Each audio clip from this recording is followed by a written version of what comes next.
This is Stratford, Ontario. Originally a railway junction, Stratford thrived through the railway boom. But when that era ended, the city was at an inflection point. And unlike other cities that gradually met their decline, Stratford made a deliberate choice. What Stratford decided to do was lean into an intentional identity as an economic strategy. The city, named after Stratford upon Avon in England, coincidentally is Shakespeare's birthplace. Stratford in England has seen lots of economic success due to the Shakespearean roots. The proof of concept was already there across the Atlantic. So when local journalist Tom Patterson pitched the idea of a Shakespeare festival, he wasn't pulling the idea from thin air. The identity was already baked into its name. It's almost as if the town was destined for a future in theater. Stratford was an early adopter of this concept. Community identity as an economic strategy. It's the same playbook that many re-emerging cities are running now. This single decision could very well have been the differentiator in Stratford being a well-known quintessential town or a ghost town.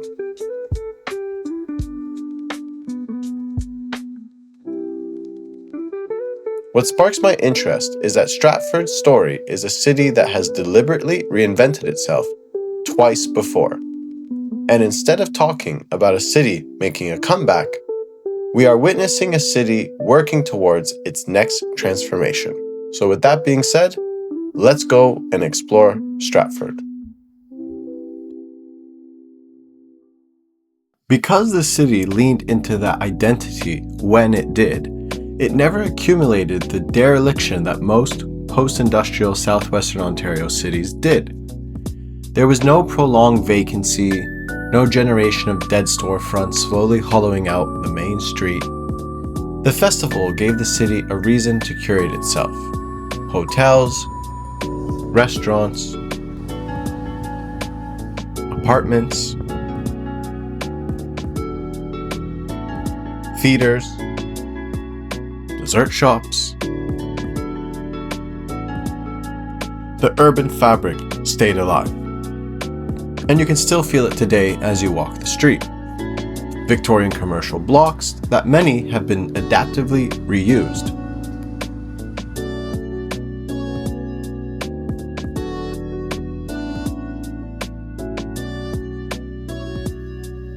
This coherence didn't happen by accident.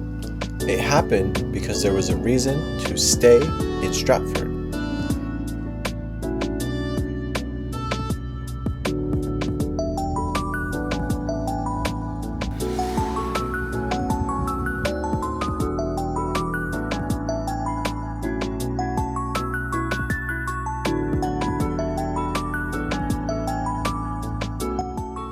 Stratford still wasn't untouched by the mid-century instinct to modernize at any cost and by any means. Wander off the main drag and you start to see some missing pieces.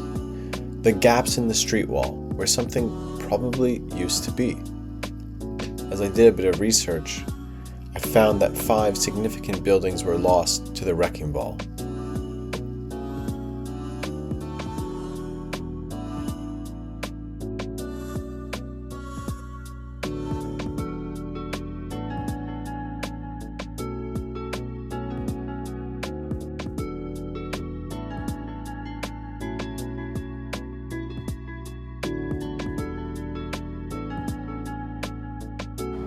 And believe it or not, the city and Market Hall almost joined that list. In the late 60s, there were serious conversations about demolishing it. The market was seen as an inconvenience. The logic of the era said, pave it and move the cars through there faster. That nearly happened.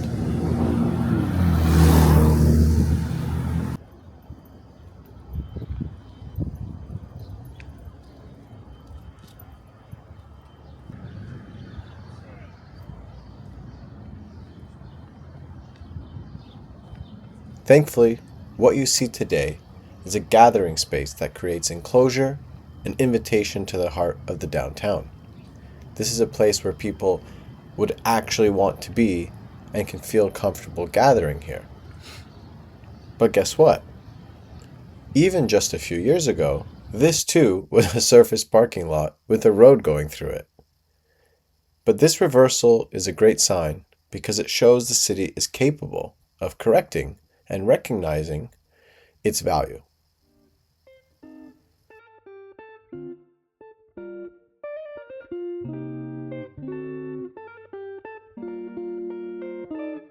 Truthfully, I still see a lot left on the table. St. Patrick's Street looks underutilized.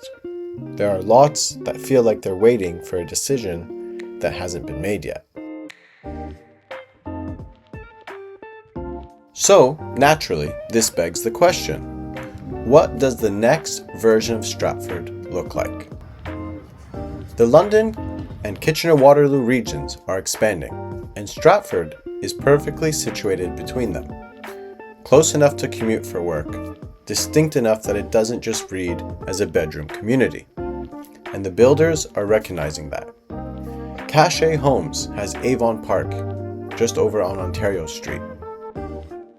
And Sifton is building out Knightsbridge near the festival grounds. Two of southwestern Ontario's established builders are committing capital here.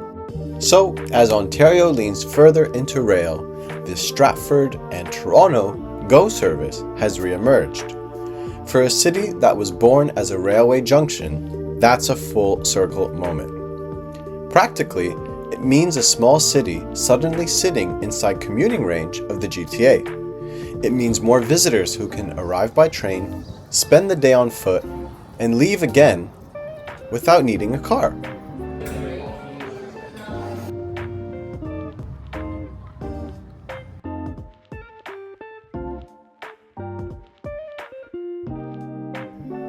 The infrastructure that built Stratford the first time, in a small way, is showing up again. But the clearest signal is the one that's currently in motion. The Grand Trunk site.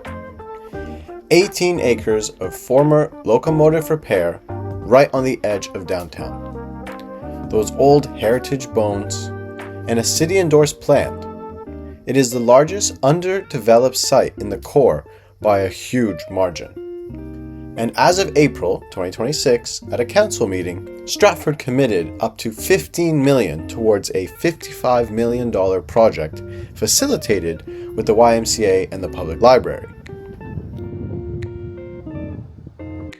Now, this opens the door to test market appetite for the site's residential and mixed-use potential. Stratford invented itself through rail, then through culture. Now, these new projects are signals of a third act and proof of a city leaning into identity as an economic strategy.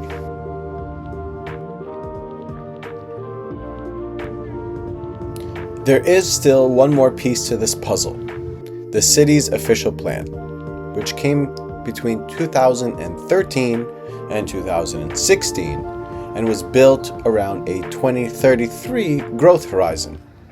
So that's now approaching a decade old, and it's starting to show. Recent development proposals, which are denser, perhaps they have less parking, perhaps they have more housing, are running into a policy document that wasn't written with that kind of intensification in mind. But the city is already reviewing it and updating it, and we are seeing some really cool proposals quietly coming to light here in Stratford. So that's not a red flag by any means, but it is a gap between the developer's ambition and the paperwork that follows. But it's in these gaps where opportunity lives. So the setup is as follows. Transit access is improving. Developer capital is committing. A signature 18-acre site actively being shaped. And a planning framework about to be modernized to accommodate exactly the kind of infill and intensification that the next chapter will require and demand. Stratford isn't just a city with a good story. It's a city where the rules are being rewritten to match its ambition. This combination is what makes Stratford worth watching. A market still being priced for what it currently is and ready for its next chapter.